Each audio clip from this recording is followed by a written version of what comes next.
G'day legends and welcome to the ISS News, snapshots of news you actually need to see.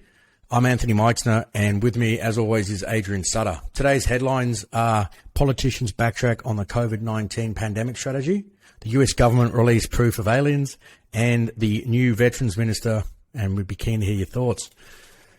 So story one this morning, politicians backtrack on the COVID-19 pandemic. Adrian, what do we got, mate? Mate, first story I've got is in The Guardian. It's from the UK. British PM Boris Johnson's announced England is ready to go live or ready to live with COVID. So what they're saying is we originally kicked off closing the world down, killing businesses, locking people in their houses, all because we're worried that hospitals are going to be overrun. Now, we've done that for 18 months. We can't really put a lid on COVID flare-ups, so Britain's ready to accept this as the flu and live with it. He made the announcement saying that check-ins are going to be canned. You won't need to check in hotels and pubs anymore. Masks are going to be optional. Lockdowns are going to end, and they're going to start rolling that out later this month. Now, I think the interesting part is at the same time, ScoMo's kind of making the same statements. He's rolled out his 4-phase plan, and under phase 3, he's made the statement that we should treat this like the flu, and that means no more lockdowns. Now, obviously, in ScoMo's plan, there's a few steps to get to that stage, but it's starting to look optimistic, like world or Western world leaders are acknowledging that maybe shutting the world down for 2 years was not the ideal way to go about this, and rather than walk away with egg on their face, they're going to slowly phase life back to normal, which is good. I don't know what you think, mate, but it's a positive. So is this them doing the sliding scale where they're like deaths over economy? Is that where you see this transitioning to? I think that was a pretty clear polarisation point right at the start, because there was a lot of people dying in the Northern Hemisphere, especially when COVID first hit. Everyone was panicking, thinking that the hospitals are going to be overrun and that people who actually need treatment won't be able to get in there. And so the whole world went into lockdown. I think it was pretty clear pretty quickly that the mental health implications and the economic negative side effects of locking the world down have far outweighed the sickness and death tallies, at least in the West. I know there's some high numbers in kind of developing countries, but it looks to me like this is a slow backpedaling so that we can get the world back to normal as soon as possible and just live with COVID like we have lived with the flu for the last few decades. And seeing it going forward will be like your yearly COVID/flu shots will be the strain of whichever COVID it is and your flu shots that you get every year at the doctor. Yeah, but I mean, whether or not they make those optional, there's still the risk. Like, there is nothing. 18 months ago, no one mandated that you must get a flu shot every year. It was just some people, conspiracy theorists, would say it's just pharmaceutical companies trying to make money. Other people saying it's a good way for elderly and kids to avoid getting the flu. But the big thing that I'm waiting to see is if we do put the world back to where it was and start treating this like the flu, is the COVID vaccine going to become an optional annual jab versus the current statements being made that the entire world has to get vaccinated for the world to open back up again? And then with masks, is it going to be? Are we going to see social justice warriors if it's optional? People taking their own spin on the rules where it's not, and some people deciding that you can and cannot get served in their particular private establishment. So a private company. Well, I mean that's already started too. There's where in Australia I'm not sure, but there was business owners getting arrested last week for serving people without masks and saying that you don't have to, even though it was state-based. State police implemented laws saying that you must wear masks when you go into businesses, and some business owners don't agree with it. They're saying, yeah, you can come into our cafes, you can get coffee, don't worry about wearing a mask. And they started arresting business owners. So, I don't know, mate. I think there's still a few hurdles that we've got to get over, but generally speaking, it looks like the world's starting to come to its senses and go back to life as normal. Hey, that's interesting, guys. Let us know what you think in the comments below.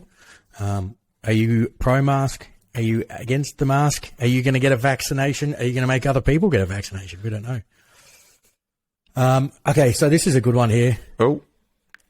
Story 2 is... My turn to talk. Can we chop halfway through? Surely. All right. No. Next story. US government's just released proof of aliens. Mate, I've been tracking this for a long time, but I'll let you unbottle it, unpack it, and then I'll jump in with a few zingers. Right. So we've actually got to clarify a few things. I've read this article. So this is from... This is public information that's finally been released. So they did this investigation, US government, and they finally released some of the reports. Now they're actually called unidentified aerial phenomenon. So that's the first one.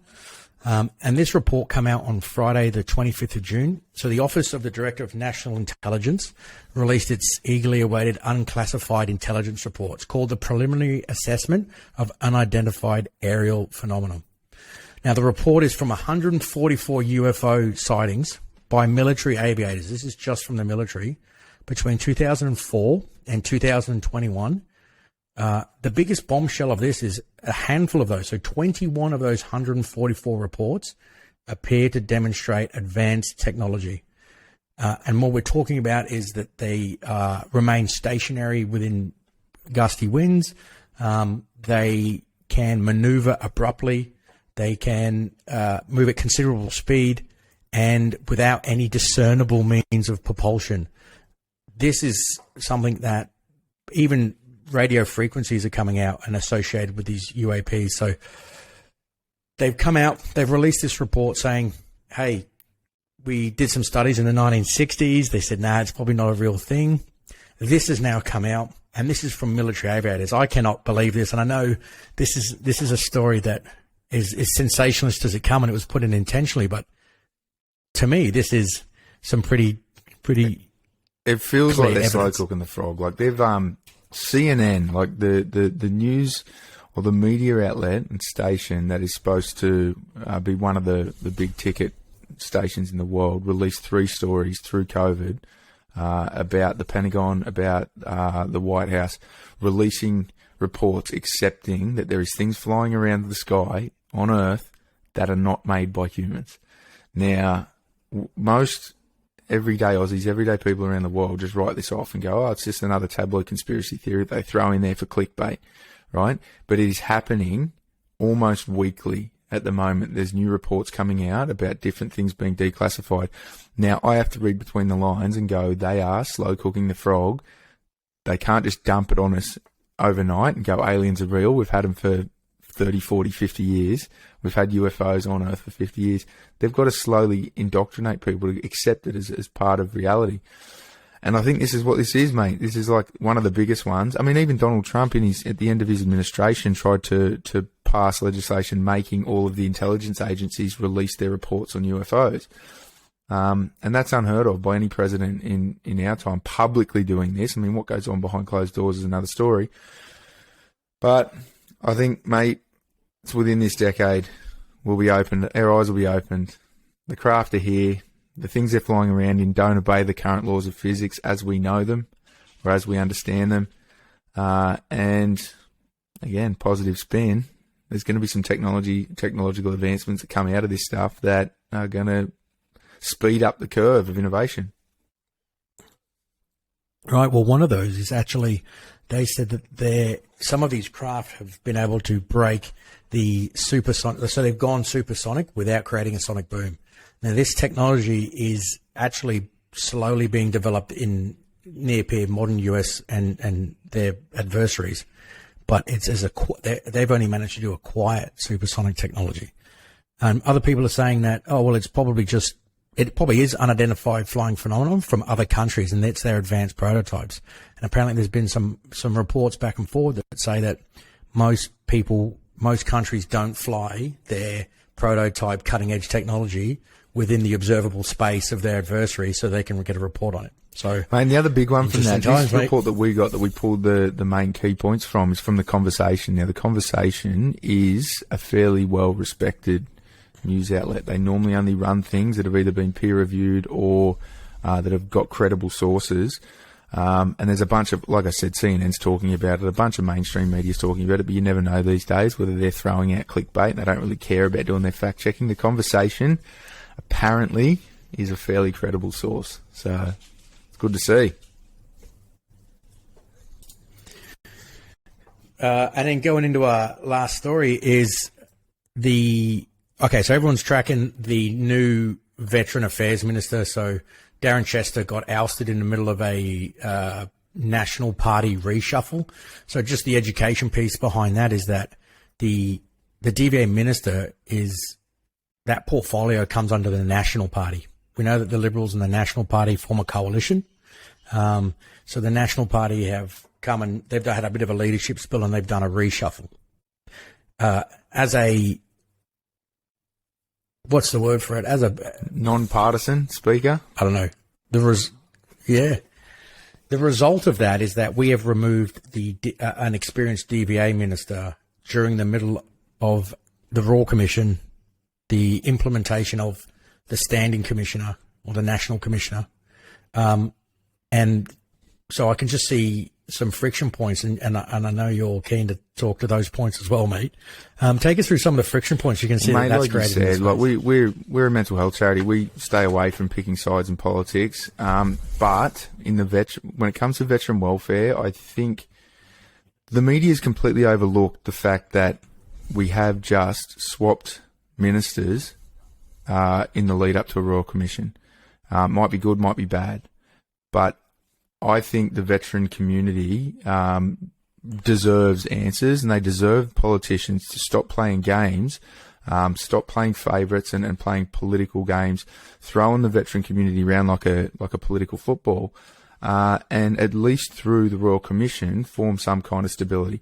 Now, again, this is just my opinion, but it could be argued both ways that if you don't believe the current minister is doing enough of a job for veterans, then definitely replace him before the Royal Commission kicks off. But was that presented to the veteran community? Was that presented to the public? No, it wasn't. It wasn't something anyone could vote on, and it never will be. It's a choice that's been made for us, and now we have to sit here crossing our fingers, hoping that the new minister is as good as they say he is. And I got all faith in Andrew G to become on as a new minister. I would not want to walk a day in his shoes at the moment, stepping into a new portfolio, needing to be briefed in on everything that's happened in the veteran community in the last 5, 10, 20 years in order to get up to speed to the point where you can confidently run the portfolio through a Royal Commission. That's a monumental task. And was this decision made with the right input or the right motives behind it? I don't know. Time will tell.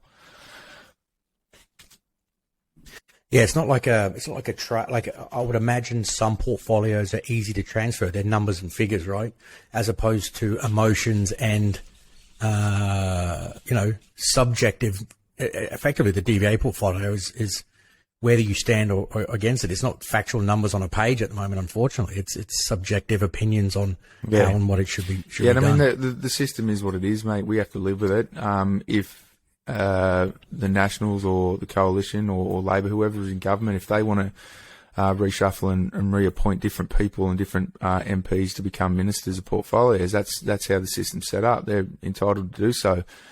I just, again, like I'm going to say it over and over again, I'm just concerned that the timing was odd, and now we can just sit here, fingers crossed, and hope that it turns out to be a net positive for the veteran community, because that should be all that is considered. At the time when suicide, mental health, huge issue with the general public as well at the moment, but obviously a huge issue with veterans. Suicides occurring way too frequently. That is why they've called for a Royal Commission. So it seems like they're taking veteran suicide seriously.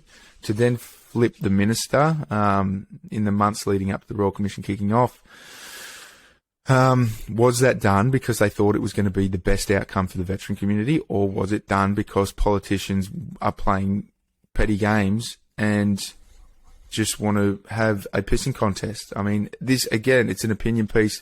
All I'm really saying this now is to get feedback from the veteran community to find out what you think, whether you think it was a good call. I know from everyone who's met Darren Chester, they think he's a pretty good bloke. Not a lot of people have a lot of insight into what he does as a minister. So I know people won't be able to comment on that side of it, but we'd love to hear from the audience what you think about changing a minister this close to a Royal Commission. My opinion, I don't agree with it, mate. I honestly think you should have kept it. Even they say better the devil you know than the devil you don't. I think it's too much to catch up on. There's too much history. The portfolio is too big. He's got to spend these weeks getting the portfolio together before he can even have his own opinion. He's got to sift through all the pretenders. He's got to sift through all the people that are now going to be bombarding his office. It's going to be a tough job. And then you get some of the influencer mouthpieces coming on board thinking that they're making changes, mate. It's just interesting, guys. We'll take you on. And part of this piece is that we're going to educate you and give you the behind the scenes so that you can get the truth behind what and people so you can make think your own they're posturing opinion, and what they're because doing. we'll just dump facts. And so you've got to do some work yourself and figure out where your opinion sits rather than just listening to a 5-second clip from a talking head on Sky News. You can form your own opinion. So send us your feedback in the comments on socials. So thanks, guys. That was some of the big stories from the world today. Tune in tomorrow. We'll be back for another episode.